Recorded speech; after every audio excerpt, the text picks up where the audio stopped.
this chapter is normally considered to be going above the head, over the head. इसे consider किया जाता है कि ये चैप्टर वो चैप्टर है जो ओवर द हेड चला जाता है, ठीक है। इसका नाम है overhead. This is in fact a bit technical as compare to material and labour.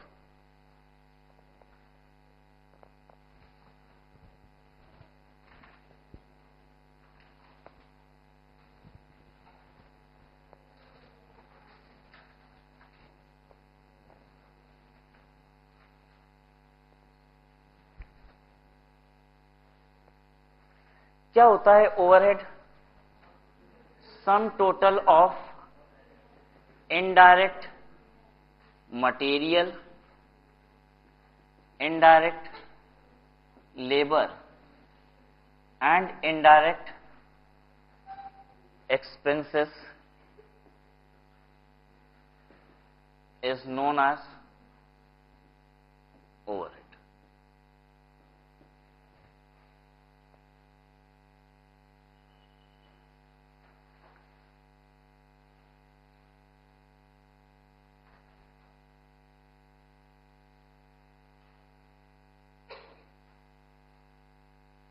These overhead can be fixed overhead as well as variable overhead. ये overhead fixed भी हो सकते हैं, variable भी हो सकते हैं। Fixed overhead क्या होता है? Those overheads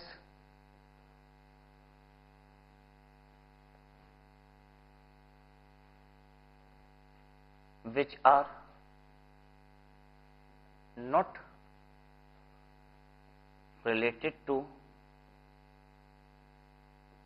production unit is known as fixed overhead. For example, rent.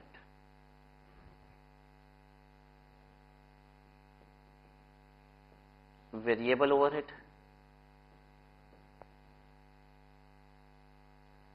those overheads which are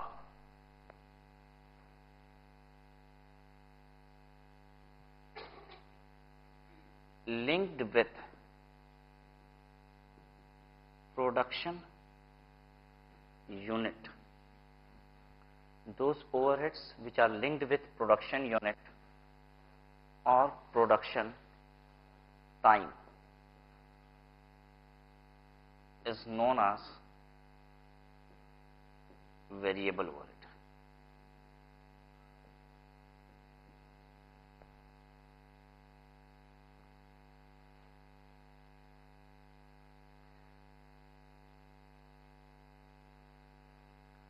overhead का मतलब ही क्या होता है? ओवरहेड का मतलब है वो खर्चे जिनको आप एक प्रोडक्ट के साथ डायरेक्टली आइडेंटिफाई नहीं कर पा रहे हो। जितनी भी खर्चे आपके इनडायरेक्ट हैं, indirect material, labour and indirect expenses, उन्हीं को ओवरहेड कहा जाता है। ये बताइए, अगर वो खर्चे डायरेक्टली लिंक्ड विद आउटपुट नहीं हो पाते हैं तो वो खर्चे तो हमेशा फिक्स्ड ही होने चाहिए। वो क्या वो वेरिएबल भी हो सकते हैं? वो खर्चे जो आउटपुट से लिंक नहीं किए जा सकते हैं वो खर्चे तो हमेशा फिक्स्ड ही होते होंगे कि वो वेरिएबल भी हो सकते हैं? वो वेरिएबल हो सकते हैं। क्यों हो सकते हैं वो वेरिएबल? क्योंकि वो डिपेंडेंट हो सकते हैं इवन ऑन प्रोडक्शन टाइम। मान लीजिए हम ये प्रोडक्शन टाइम वर्ड हटा देते हैं यहां से और कहते हैं those overhead which are linked with production unit is known as variable overhead. मान लीजिए हम डेफिनेशन को सिर्फ इतना लिखते हैं, those overheads which are linked with production unit is known as variable overhead. तो जानना ये चाहते हैं क्या ये डेफिनेशन सही होगी? क्या ऐसा हो सकता है कि ओवरहेड प्रोडक्शन यूनिट से भी लिंक्ड हो? क्या ऐसा हो सकता है कि ओवरहेड मतलब indirect material, indirect labour, indirect expenses वो प्रोडक्शन से लिंक्ड हो? मतलब हम ऐसा कह सकते हो, वेरिएबल खर्चे कैसे होते हैं? 1 यूनिट का 10 रुपया तो 2 यूनिट का 20 रुपया, 3 यूनिट का 30 रुपया।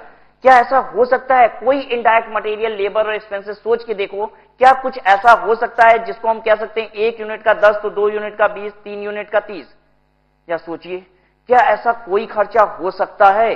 क्या overhead variable on the basis of production unit हो सकते हैं? या हमने ये डेफिनेशन गलत लिख रखी है, हमें ऐसे लिखना चाहिए, those overhead which are linked with production time, क्योंकि ये इनडायरेक्ट खर्चे हैं। These are indirect material, labour and expenses. क्या इनडायरेक्ट खर्चे एक एक यूनिट की वजह से हो सकते हैं? बताइए कौन से हो सकते हैं? कोई एक खर्चा बताइए जो प्रोडक्शन यूनिट की वजह से होंगे और ओवरहेड होंगे, मतलब वो इनडायरेक्ट मटेरियल होंगे, लेबर होंगे इनडायरेक्ट, या फिर इनडायरेक्ट एक्सपेंसेस। हाँ, जीन्स की जब आप मैन्युफैक्चरिंग करते हो तो उसमें बटन लगाते हो, बताइए बटन क्या है? Indirect material. जब आप जीन्स बनाते हो तो उसमें जिप लगाते हो, जिप क्या है? Indirect material. बताइए जितनी यूनिट आपकी जीन्स बनेगी उतनी यूनिट बटन लगेगी कि नहीं? लगेगी। बताइए बटन का खर्चा वेरिएबल खर्चा है कि फिक्स्ड खर्चा है? वेरिएबल खर्चा है। दूसरी बात, क्या ये ओवरहेड है कि नहीं है? ओवरहेड है, इनडायरेक्ट मटेरियल है और प्रोडक्शन से लिंक्ड है। ठीक है, तो प्रोडक्शन वाले खर्चे भी, ऐसे प्रोडक्शन यूनिट वाले खर्चे भी ओवरहेड हो सकते हैं, वेरिएबल भी हो सकते हैं, वो आपकी एक एक यूनिट की वजह से लग रहे हो, ऐसा हो सकता है। Those overheads which are linked with production unit or production time is known as variable overhead. For example, button in manufacturing of jeans, electricity का वो खर्चा है जो प्रोडक्शन टाइम पे डिपेंडेंट होता है। तो प्रोडक्शन की यूनिट और प्रोडक्शन के टाइम, इन दोनों पे डिपेंडेंट हमारे खर्चे हो सकते हैं।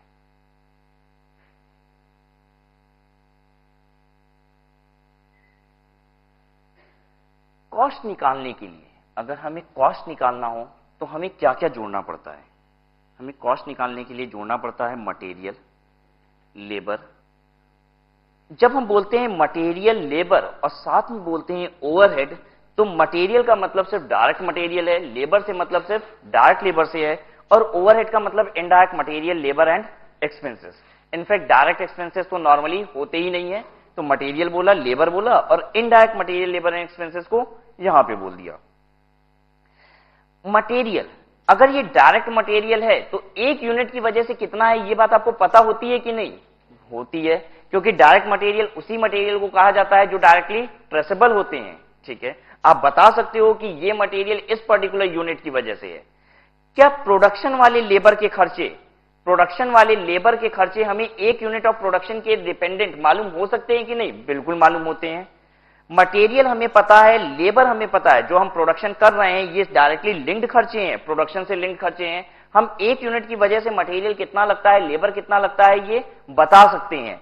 लेकिन ओवरहेड एक यूनिट की वजह से कितना लगता है, ये आप बता सकते हो? नहीं बता सकते हैं।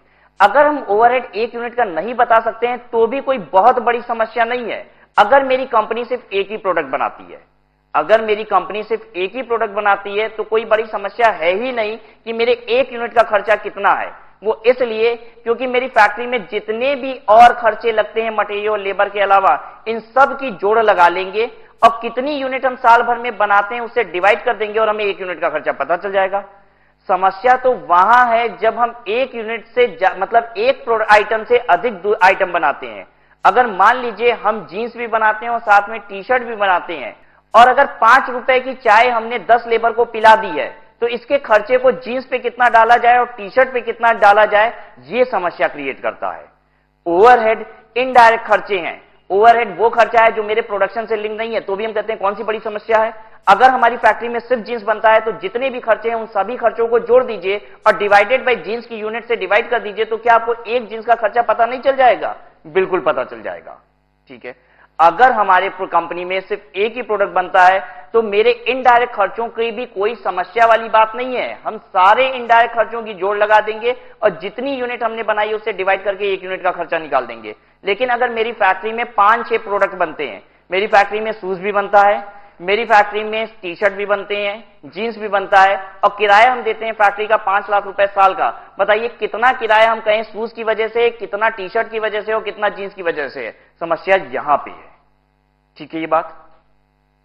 तो अब इस समस्या का समाधान कैसे किया जाता है, यही देखने जा रहे हैं कि अगर मेरी कंपनी में सिंगल प्रोडक्ट है तो ओवरहेड एक समस्या होती ही नहीं है। जितने भी खर्चे हैं जोड़ दो ना, सब खर्चा किसका है? जीन्स का ही तो खर्चा है। अगर हमारी कंपनी सिर्फ जीन्स बनाती है तो कोई भी खर्चा लग जाए, वो खर्चा किसका है?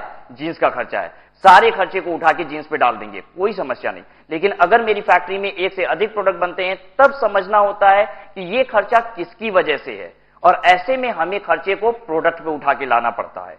लेकिन प्रोडक्ट पे उठा के लाने से पहले आपको इन खर्चों को प्रोडक्शन डिपार्टमेंट पे उठा के लाना पड़ता है। जैसे अगर हम किराए की बात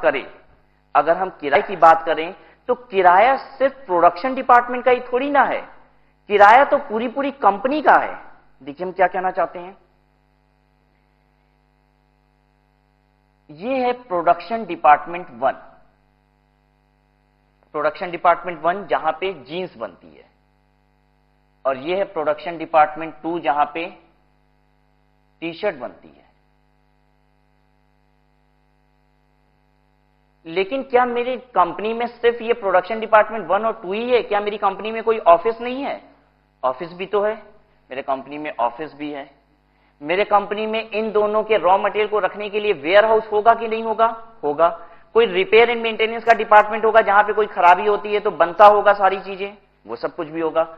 तो मेरे कंपनी में सिर्फ प्रोडक्शन डिपार्टमेंट ही नहीं होती है, मेरी कंपनी में प्रोडक्शन डिपार्टमेंट के अलावा सर्विस डिपार्टमेंट होते हैं, जो इन प्रोडक्शन डिपार्टमेंट की प्रोडक्शन में हेल्प कर रहे होते हैं। ऑफिस जो होता है, एडमिनिस्ट्रेशन जो होता है, वो किस लिए होता है? That is to assist factory की मदद करने के लिए होता है। फैक्ट्री में जो प्रोडक्शन हो रहे हैं उसी की तो मॉनिटरिंग ऑफिस से बैठ के की जा रही है। इस फैक्ट्री में जितने रॉ मटेरियल कंज्यूम हो रहे हैं वो स्टोर किए जाते हैं वेयर हाउस में, और पता है ये वेयर हाउस क्या है? This is not a production department, की एक सर्विस डिपार्टमेंट है जो इन प्रोडक्शन डिपार्टमेंट को सर्विस दे रहा है। किराया क्या इसकी वजह से भी है कि नहीं है? बिल्कुल है। हमने एक फैक्ट्री की पूरी बिल्डिंग एक्वायर कर रखी है किराए पे, तो किराया इसका ही वजह से, इसकी वजह से, इसकी वजह से, और तो और मेरी फैक्ट्री में रिपेयर एंड मेंटेनेंस डिपार्टमेंट भी है। ये सब क्या है? ये लोग सर्विस डिपार्टमेंट है, ये दोनों सर्विस डिपार्टमेंट है। बिजली का बिल, किराया, बिजली का बिल मेरी कंपनी में आता है तो क्या सिर्फ इनकी वजह से आता है? बिल्कुल नहीं। क्या वेयर हाउस में फैन और लाइट नहीं लगा हुआ है? लगा हुआ है, इनकी वजह से भी आता है, इनकी वजह से भी आता है। अगर मेरे बिजली का खर्चा सिर्फ इसकी वजह से और इसकी वजह से आता, तब तो हम बिजली के खर्चे को कहां बांट देते? इन दोनों में बांट देते। और फिर क्या कहते यहां पे जितना बिजली का खर्चा है वो जीन्स का खर्चा है, और यहां पे जितना बिजली का खर्चा है वो टी शर्ट का खर्चा है। अगर मेरी कंपनी में सिर्फ एक ही प्रोडक्ट बन रहा होता, जीन्स ही, तो बताइए कोई समस्या थी क्या? बिल्कुल नहीं। यहां पे जो किराया इसका हो, इसका हो, इसका हो, इसका हो, कुल मिला के ले दे के करते क्या है? जीन्स ही तो बनाते हैं। सारा खर्चा किसका है? जीन्स का खर्चा है। ठीक है। अगर मेरे कंपनी में सिर्फ एक ही प्रोडक्ट बनता, तब ये कोई समस्या नहीं थी कि मेरे खर्चे कहां के हैं। लेकिन अगर मेरी कंपनी में एक से अधिक प्रोडक्ट बनते हैं, तो अब समझना होगा कि कितना खर्चा जीन्स की वजह से और कितना खर्चा टी शर्ट की वजह से है। बिजली का बिल एक खर्चा है, इलेक्ट्रिसिटी बिल।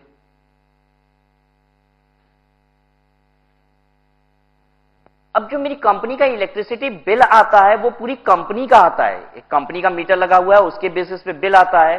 तो बिल इसकी वजह से भी होता है, इसकी वजह से भी होता है, इसकी वजह से भी होता है, इसकी वजह से भी होता है। अगर बिल सिर्फ इन दोनों पे आ रहा होता, मान लो मेरी कंपनी में सिर्फ 2 ही प्रोडक्शन डिपार्टमेंट होते, तो भी समस्या थोड़ी सी कम होती। वो इसलिए क्योंकि अगर बिजली का बिल सिर्फ इन्हीं दोनों की वजह से होता, तो जितना भी बिजली का बिल होता वो इन दोनों में बांटना होता, और यहां वाले खर्चे को हम किसका खर्चा कहते? जीन्स का खर्चा। और यहां वाले बिजली बिल के खर्चे को कहते हैं टी शर्ट का खर्चा। लेकिन यहां और यहां जो खर्चा हो रहा है वो कौन सा खर्चा है? जीन्स का खर्चा है कि टी शर्ट का खर्चा है? इस खर्चे को भी तो लेके आना पड़ेगा अगर बिजली बिल यहां का आ रहा है तो। ठीक है, क्योंकि ले देके हम एक मैन्युफैक्चरिंग यूनिट है, तो मेरे पास तो जितने भी खर्चे हो रहे हैं वो सारे खर्चे किसके हैं? प्रोडक्शन के ही खर्चे हैं। बताइए क्या ऐसा हम कर सकते हैं कि जो वेयर हाउस में, रिपेयर एंड मेंटेनेंस डिपार्टमेंट में जितने खर्चे लग रहे हैं उनको प्रोडक्शन की लागत में ना जोड़ें? तो चलेगा ही नहीं। तब तो सही कीमत कैसे पता चलेगी? आधे अधूरे आप अपने खर्चे जोड़ोगे तो प्रोडक्ट की सही कीमत पता ही नहीं चलेगी। प्रोडक्ट की सही कीमत जाननी है तो जितना भी खर्चा लग रहा है वो सब प्रोडक्ट पे डालना होगा आपको। अब हमें बिजली के बिल को इन सब पे डालना पड़ता है। अब कंपनी इन सब के बिजली बिल को इन सब पे कैसे डालती है? कंपनी इन सब बिजली बिल को डालती है 2 तरीके से, और वो 2 तरीके होते हैं ईदर एलोकेशन या फिर अपॉर्शनमेंट। वो 2 तरीके होते हैं, ईदर एलोकेशन या फिर अपॉर्शनमेंट। खर्चा जब बांटा जाता है, खर्चा बांटने के 2 तरीके, एलोकेशन या फिर अपॉर्शनमेंट। एलोकेशन का मतलब होता है, खर्चा एलोकेट करने का मतलब यह होता है कि आपको कोई रीजनेबल बेसिस लेके खर्चे को बांटने की जरूरत नहीं है। एक्चुअल खर्चा इन डिपार्टमेंट्स का कितना है ये आपको पता है। ये बात कैसे पता चलती है? कंपनी क्या करती है, इन सब डिपार्टमेंट में अपना एक सब मीटर लगा देती है। कंपनी का जो मेन बिजली विभाग का मीटर है वो तो कंपनी पे लगाई है, कंपनी के गेट पे, और कंपनी ने क्या किया है, यहां यहां यहां यहां सब मीटर लगा दिया है। और सब मीटर में क्या दिखाई देता है, मेन बिजली का जो मीटर है कंपनी वाला मीटर, उसमें दिखाई दे रहा है कि कंपनी का 500 यूनिट उठा है बिजली बिल, ठीक है। और यहां पे क्या दिखाई दे रहा है कि प्रोडक्शन डिपार्टमेंट 1 का था 200 यूनिट, इसका था 150, इसका था 50, 200, 150, 350, 400, इसका कितना होगा तब 100। अब हमको पता चल गया किसका किसका कितना कितना यूनिट है। कंपनी ने क्या किया है, इन सब में सब मीटर लगा रखा है ताकि हमको एक एक डिपार्टमेंट में कितनी बिजली कंज्यूम हो रही है ये भी पता चल जाए। अब कंपनी को बताइए, अगर 500 यूनिट का बिजली बिल आता है 5,000 रुपए का, तो क्या कंपनी इन चारों में खर्चे को बांट लेगी कि नहीं बांट लेगी? बांट लेगी। और इस बंटवारे को कहा जाएगा एलोकेशन। जब कंपनी को एक रीजनेबल बेसिस की जरूरत नहीं, कोई बेसिस लेने की जरूरत पड़ी है क्या? नहीं, हमको तो पता है किसका खर्चा कितना है, सब में सब मीटर बैठा रखे हैं और किसका कितना बिजली बिल आता है ये बात हमको पता है। जब आपको खर्चे के लिए कोई बेसिस लेने की जरूरत नहीं पड़ती है और आपको पता होता है किस डिपार्टमेंट का खर्चा कितना है और ऐसे बंटवारा करते हो, तो इसे कहते हैं हम एलोकेशन। कभी कभी हमें पता नहीं होता कि इसका बिजली बिल कितना है, और अब देखिए हम कैसे अंदाज लगा रहे हैं। हम कह रहे हैं प्रोडक्शन डिपार्टमेंट 1 में लाइट और फैन मिला के टोटल 15 चीजें लगी हैं। इसमें लाइट फैन मिला के टोटल 20 चीजें लगी हैं। इसमें सिर्फ 5 हैं और इसमें 3 है। तो हमने कहा लाइट फैन सब मिला के कितनी चीजें लगी हुई हैं, तो इसमें 15 लगी हैं, इसमें 20 लगी हैं, 5 लगी हैं, 3 लगी हैं। हमने क्या किया, 15:20:5:3 के रेशियो में खर्चे को बांट दिया। अब ये जो बंटवारा आप कर रहे हो, बताइए ये बंटवारा कैसा है? ये अपॉर्शनमेंट। अपॉर्शनमेंट का मतलब होता है कोई रीजनेबल बेसिस लेके खर्चे को बांट दिया गया है। जब आप कोई बेसिस लेके खर्चे को बांटते हो then it is called apportionment. जैसे किराया कैसे बांटती है कंपनी? कंपनी कहती है इस PD1 कंपनी टोटल देख लेती है टोटल एरिया कितना है मेरा, हमने जो कंपनी ली है उसका टोटल एरिया कितना, वो मान लीजिए 5,000 स्क्वायर फीट का है। टोटल कंपनी 5,000 स्क्वायर फीट की है। अब कंपनी कहती है प्रोडक्शन डिपार्टमेंट 1 मेरा कितना है, 2,000 स्क्वायर फीट का, ये है मेरा 1,500 स्क्वायर फीट का, ये है मेरा 500 स्क्वायर फीट का, और ये है 1,000 स्क्वायर फीट का। अब कंपनी क्या करती है, पूरे किराए को इस रेशियो में बांट देती है, कहती है 20:15:5:10 इस रेशियो में खर्चे को बांट दी है। जब बताइए ये चारों क्या अलग अलग आपको किराए पे मिले हुए हैं? बिल्कुल नहीं। आपने एक बेसिस ले लिया कि हमने कैसे मान लिया टोटल कंपनी 5,000 स्क्वायर फीट की है, तो किसका कितना एरिया उस हिसाब से हमने खर्चे को बांट दिया। इनफैक्ट कंपनी के अगर 5,000 स्क्वायर फीट की ये कंपनी होगी लगभग 6,000 स्क्वायर फीट की, 1,000 स्क्वायर फीट तो इधर उधर निकल गया होगा, कुछ जगह टॉयलेट होगा, ठीक है, तो एंट्रेंस होगा, बालकनी होगी, ये सारी चीजें हटा दीजिए, तो कंपनी का basically production department, warehouse and ये सब कुछ 5,000 स्क्वायर फीट आ रहा होगा। अब कंपनी 6,000 स्क्वायर फीट के लिए मान लीजिए 60,000 रुपए महीने का किराया देती है, तो कंपनी 60,000 रुपए के किराए को कैसे बांट देगी? 20:15:5:10 में बांट दिया। बताइए ये एक रीजनेबल बेसिस लेके हमने बांट दिया कि नहीं? हमने मान लिया कि जिसने जितना एरिया लगा हुआ है उतना उतना उसका किराया बनता है। अगर आपने किराए के खर्चे को इस तरीके से बांटा है तो इसे हम कहते हैं अपॉर्शनमेंट। जब आपको खर्चा एग्जैक्टली पता होता है किसका कितना है, किस प्रोडक्शन डिपार्टमेंट का या सर्विस डिपार्टमेंट का खर्चा कितना आ रहा है, जब आपको ये बात पता होती है then it is called allocation. और अगर आपको कोई बेसिस लेके खर्चे को बांटने की नौबत आ जाए then it is called apportionment.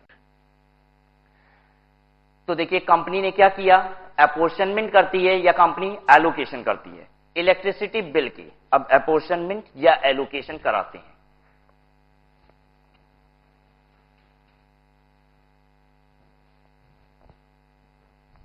ये देखिए कंपनी अब इलेक्ट्रिसिटी बिल की ये बांटा, ये बांटा, यहां डाला खर्चा और यहां डाला। बताइए ये जो बंटवारा हुआ है ये बंटवारा कैसा है, एलोकेशन या अपॉर्शनमेंट? कुछ भी हो सकता है डिपेंडिंग अपॉन द फैक्ट कि कंपनी ने सब मीटर बैठा रखे थे या नहीं बैठाए थे। तो ये जो बंटवारा हो रहा है this can be either allocation या फिर इट कैन बी अपॉर्शनमेंट, ये दोनों ही हो सकता है। ठीक है ये बात? कंपनी जब पहली बार खर्चे को बांटती है, कंपनी जब पहली बार खर्चे को बांटती है तो इसे कहा जाता है प्राइमरी डिस्ट्रीब्यूशन। जब खर्चा पहली बार बढ़ता है प्रोडक्शन डिपार्टमेंट और सर्विस डिपार्टमेंट में तो इसे कहा जाता है प्राइमरी डिस्ट्रीब्यूशन। लेकिन पता है आपको खर्चे को कहां ले जाके गिराना है? क्या खर्चे बांटने का ऑब्जेक्टिव हमें इन डिपार्टमेंट्स में खर्चा बांट देना है? बिल्कुल नहीं। हमें खर्चा किसका निकालना है? अपनी जीन्स और टी शर्ट का निकालना है। अगर हमें खर्चा जीन्स और टी शर्ट का निकालना है तो देखो इस डिपार्टमेंट का आउटपुट क्या है? जीन्स, और इस डिपार्टमेंट का आउटपुट क्या है? T shirt. अगर खर्चा टी शर्ट और जीन्स तक लाना है, जीन्स और टी शर्ट तक खर्चा लाना है तो पहले सारे खर्चे को उठा के कहां लाना पड़ेगा? यहां पे।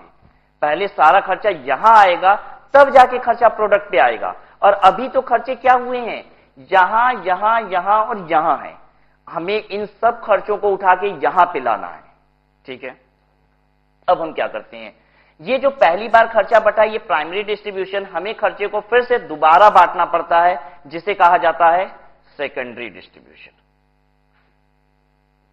एक बार बांटेंगे तो जरूरी नहीं है कि आपका खर्चा प्रोडक्शन डिपार्टमेंट तक पहुंच जाए। मेरी कंपनी में प्रोडक्शन डिपार्टमेंट के अलावा बड़े सारे सर्विस डिपार्टमेंट भी होते हैं। तो खर्चा हमें प्राइमरी डिस्ट्रीब्यूशन के बाद सब्सिक्वेंटली फिर डालना पड़ता है और सब्सिक्वेंट जो डिस्ट्रीब्यूशन होते हैं उन्हें क्या बोला जाता है? Secondary distribution. अब देखिए रिपेयर एंड मेंटेनेंस के खर्चे को हम बांटने जा रहे हैं। रिपेयर एंड मेंटेनेंस के खर्चे को, रिपेयर एंड मेंटेनेंस में जो बिजली बिल का खर्चा आया है हम इसको प्रोडक्शन डिपार्टमेंट 1 और 2 में कैसे बांट रहे हैं? हम कह रहे हैं प्रोडक्शन डिपार्टमेंट 1 में मशीनरी खराब हुई थी 15 बार और प्रोडक्शन डिपार्टमेंट 2 में मशीन खराब हुई थी 5 बार। तो 3:1 के रेशियो में जो रिपेयर एंड मेंटेनेंस का खर्चा है वो इनमें बांट देना चाहिए। हम क्या कह रहे हैं कि रिपेयर एंड मेंटेनेंस की सर्विस ये वाला ज्यादा लेता है, ये वाला रिपेयर एंड मेंटेनेंस की सर्विस को कम लेता है। हमने एक रेशियो बनाया कि देखिए इसमें 15 बार मशीन खराब हुई, इसमें 5 बार मशीन खराब हुई। 3:1 के रेशियो में ये डिपार्टमेंट सर्विस देता है इन दोनों डिपार्टमेंट को। यहां पे ये जो जितना खर्चा आया था इसको उठा के हम कहां डाल दिए? यहां पे और यहां पे। इसे हम कहेंगे सेकेंडरी डिस्ट्रीब्यूशन। हर डिस्ट्रीब्यूशन इधर एलोकेशन होता है या फिर अपोर्शनमेंट होता है। जानना आपसे ये चाहते हैं ये जो सेकेंडरी डिस्ट्रीब्यूशन हुआ है ये एलोकेशन है या अपोर्शनमेंट है या दोनों हो सकता है? क्या क्या संभावनाएं हैं? पहला वाला प्राइमरी वाला क्या क्या हो सकता है? एलोकेशन भी हो सकता था, अपोर्शनमेंट भी हो सकता था। सब्सिक्वेंट डिस्ट्रीब्यूशन क्या एलोकेशन और अपोर्शनमेंट दोनों हो सकता है सेकेंडरी डिस्ट्रीब्यूशन? कभी नहीं। बताइए अगर डायरेक्ट खर्चा इसका होता तो पहली बार ही नहीं बट जाता? अगर डायरेक्ट खर्चा इसी डिपार्टमेंट का होता तो पहले ही बार में बट जाता। आप दूसरी बार जब भी खर्चे को बांटोगे तो कोई बेसिस लेके ही बांटोगे। अगर खर्चा इस डिपार्टमेंट का है तो इस डिपार्टमेंट पे कैसे आ सकता है? कोई बेसिस लेके ही आएगा। ठीक है, अगर खर्चा पहली बार बढ़ता है तभी वो एलोकेशन हो सकता है। हां, पहली बार अपोर्शनमेंट भी हो सकता है, लेकिन दूसरी बार अगर खर्चा बटेगा तो वो हमेशा हमेशा क्या होगा? अपोर्शनमेंट। एलोकेशन का मतलब खर्चे के लिए कोई रीजनेबल बेसिस की जरूरत नहीं, जबकि अपोर्शनमेंट के लिए आपको रीजनेबल बेसिस की जरूरत है। पहली बार खर्चे का बंटवारा एलोकेशन अपोर्शनमेंट कुछ भी हो सकता है, लेकिन दोबारा अगर सेकेंडरी डिस्ट्रीब्यूशन होगा तो वो हमेशा और हमेशा क्या होगा? अपोर्शनमेंट। ये प्राइमरी वाला डिस्ट्रीब्यूशन और ये सेकेंडरी वाला डिस्ट्रीब्यूशन।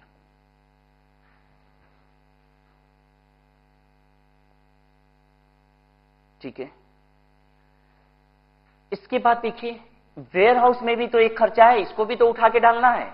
अब हम वेयर हाउस के बारे में सोच रहे हैं कि कैसे इसके खर्चे को बांटा जाए। तो हमने देखा कि वेयर हाउस में इसका माल 500 कुंटल पड़ा होता है, इसका माल 200 कुंटल पड़ा होता है। तो क्या एक रीजनेबल बेसिस हो सकता है? 5:2 के रेशियो में इसके खर्चे को बांट देते हैं।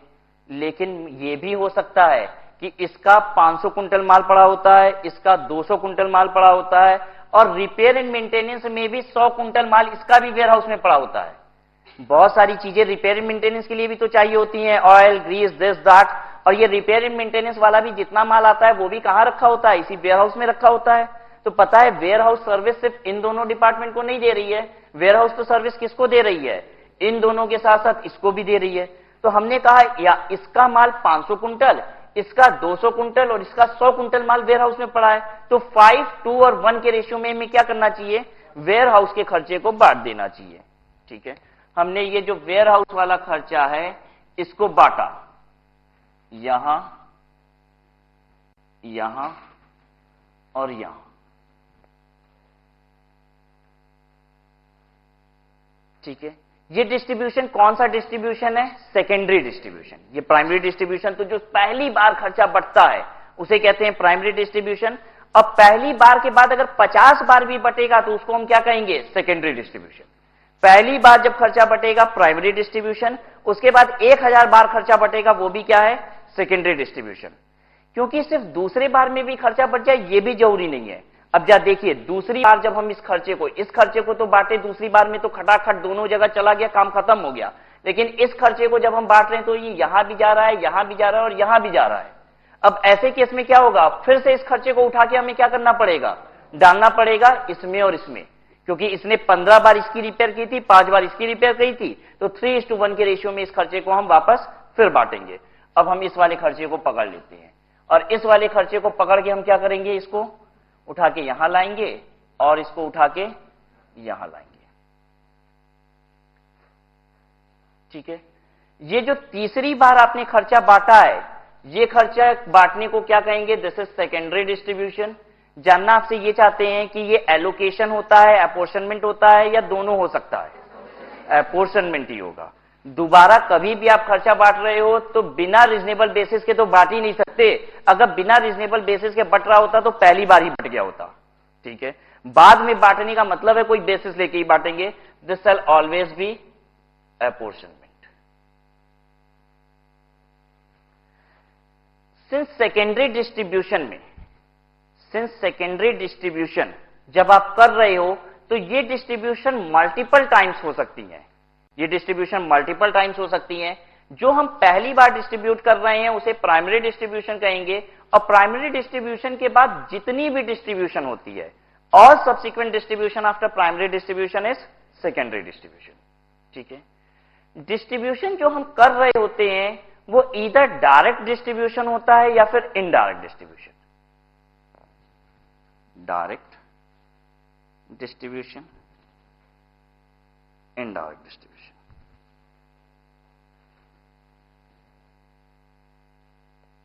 तो पता है डिस्ट्रीब्यूशन क्या क्या हो सकता है, बड़ी बड़ी समस्या है। एक तो एलोकेशन हो सकता है या फिर अपोर्शनमेंट हो सकता है, प्राइमरी हो सकता है या फिर सेकेंडरी हो सकता है, डायरेक्ट हो सकता है या फिर इनडायरेक्ट हो सकता है। बड़ी बड़ी समस्या है भाई। डायरेक्ट डिस्ट्रीब्यूशन और इनडायरेक्ट डिस्ट्रीब्यूशन क्या चीज है, जब खर्चा सिर्फ प्रोडक्शन डिपार्टमेंट पे जाता है, खर्चा अगर सिर्फ प्रोडक्शन डिपार्टमेंट पे जाता है तो उस डिस्ट्रीब्यूशन को कहा जाता है डायरेक्ट डिस्ट्रीब्यूशन। अगर खर्चा जब बांटते हो तो प्रोडक्शन पे और सर्विस डिपार्टमेंट सब पे जाने लग जाए तो ऐसे डिस्ट्रीब्यूशन को कहते हैं इनडायरेक्ट डिस्ट्रीब्यूशन। चलिए अब आप खटाखट सारे डिस्ट्रीब्यूशन बताइए जो पहली बार डिस्ट्रीब्यूट किए थे। बिजली बिल यहां यहां यहां यहां, कौन सा डिस्ट्रीब्यूशन था, डायरेक्ट की इनडायरेक्ट, इनडायरेक्ट। अगर खर्चा सिर्फ प्रोडक्शन डिपार्टमेंट पे जाता है तो डायरेक्ट, अगर प्रोडक्शन के साथ साथ सर्विस डिपार्टमेंट पे भी खर्चा बांटना पड़ गया तो इनडायरेक्ट। ये जो पहला वाला प्राइमरी एलोकेशन अपोर्शनमेंट लिख रखे हो ये क्या था, indirect distribution.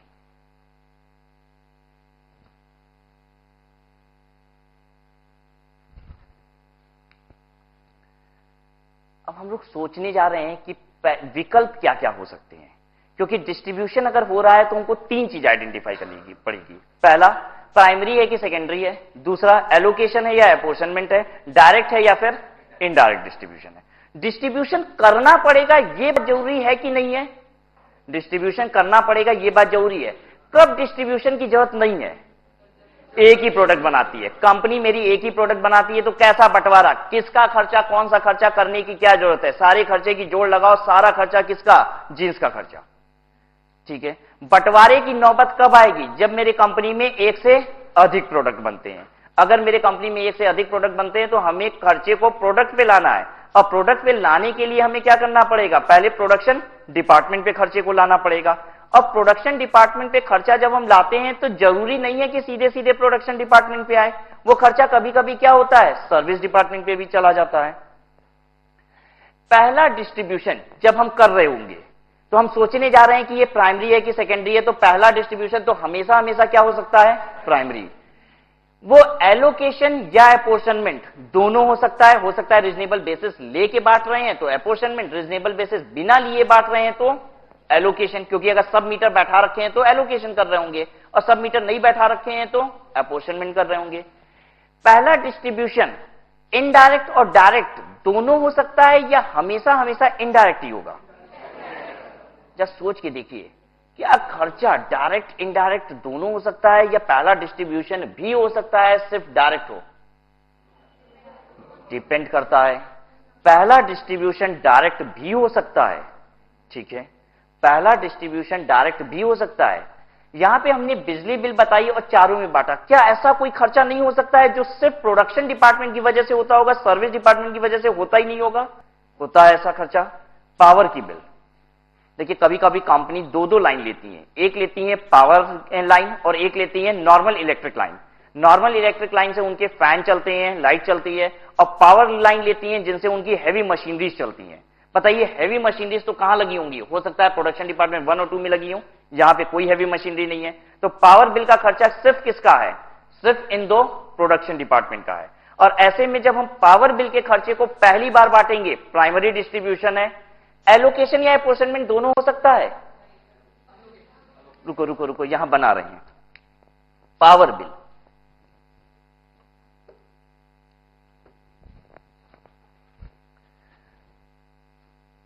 PD1, PD2 production department 1 और 2, और पावर बिल का खर्चा।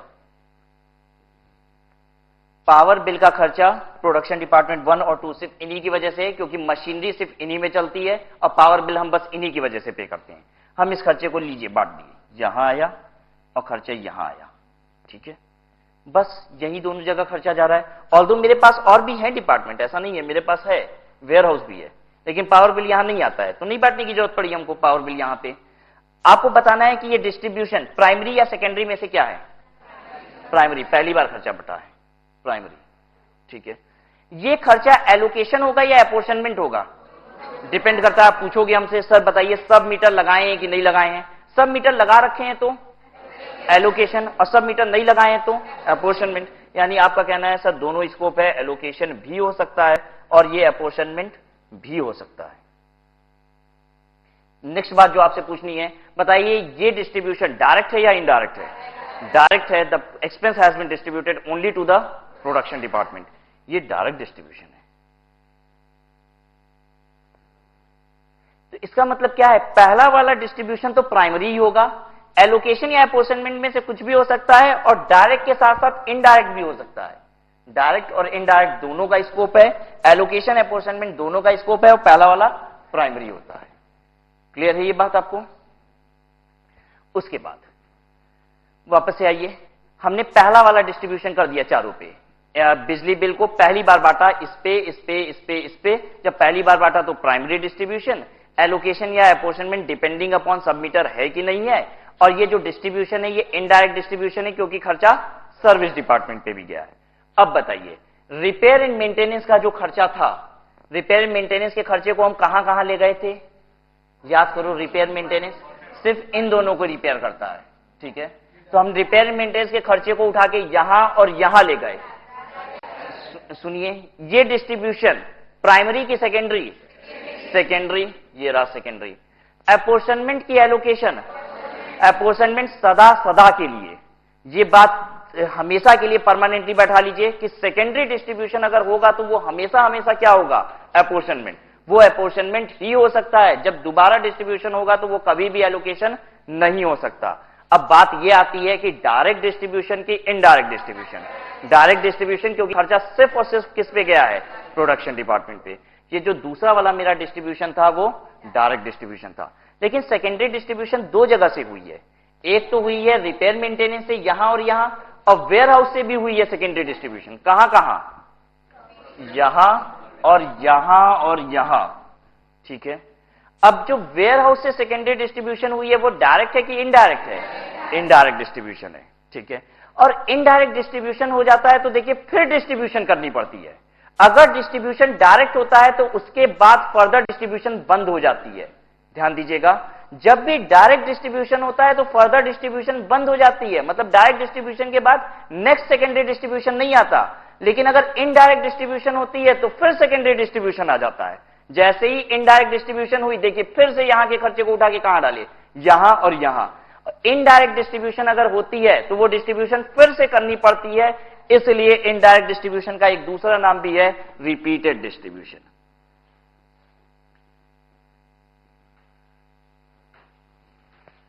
अच्छा, 6 नाम कम थे सर, इसका मतलब एक नाम और भी रख दिया गया। तो इनडायरेक्ट डिस्ट्रीब्यूशन को रिपीटेड डिस्ट्रीब्यूशन भी कहते हैं, क्योंकि इनडायरेक्ट डिस्ट्रीब्यूशन जब भी होगा तो एक बार डिस्ट्रीब्यूशन तो पक्का और करना ही पड़ेगा, क्योंकि खर्चा कहां पे पहुंचा होगा इनडायरेक्ट डिस्ट्रीब्यूशन की वजह से, सर्विस डिपार्टमेंट पे। तो आपने क्या क्या चीजें जानी यहां पे, primary distribution, secondary distribution, direct distribution और indirect distribution, allocation and apportionment. ठीक है, एक टर्म बस और, एब्जॉर्प्शन।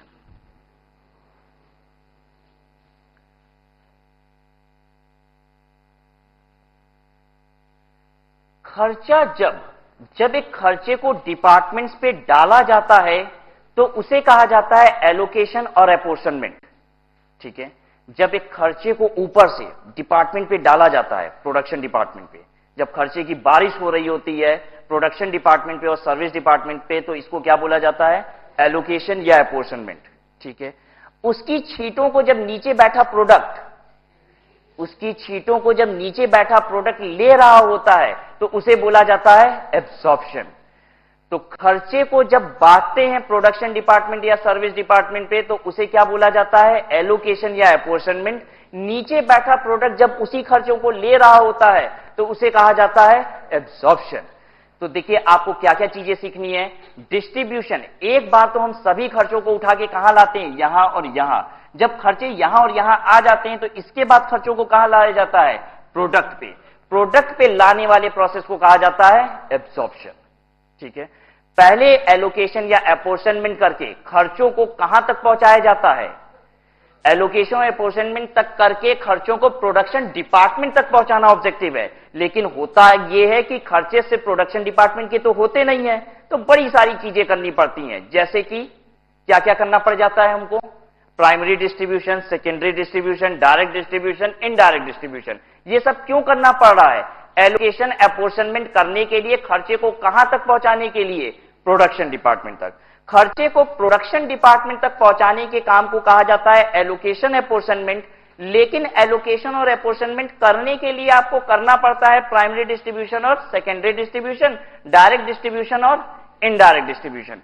ये सब की मदद से हम सिर्फ क्या करते हैं, एलोकेशन या अपॉर्शनमेंट। और एक बार जैसे ही प्रोडक्ट का खर्चा डिपार्टमेंट्स पे आ जाता है तो अब उसके बाद हम उस खर्चे को कहां डालते हैं, प्रोडक्ट पे। और प्रोडक्ट पे खर्चा डालने को कहा जाता है एब्जॉर्प्शन। ठीक है, तो एब्जॉर्प्शन इंटायरली डिफरेंट चीज हो गया।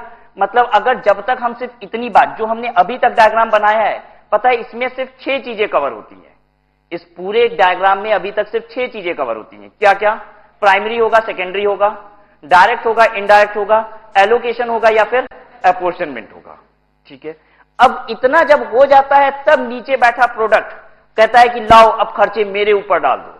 प्रोडक्शन डिपार्टमेंट तक खर्चा आ गया तो अब प्रोडक्ट कहता है सारे खर्चे को लाओ और मेरे ऊपर डाल दो, और इसे कहा जाता है एब्जॉर्प्शन। बैलेंस नेक्स्ट क्लास में करेंगे।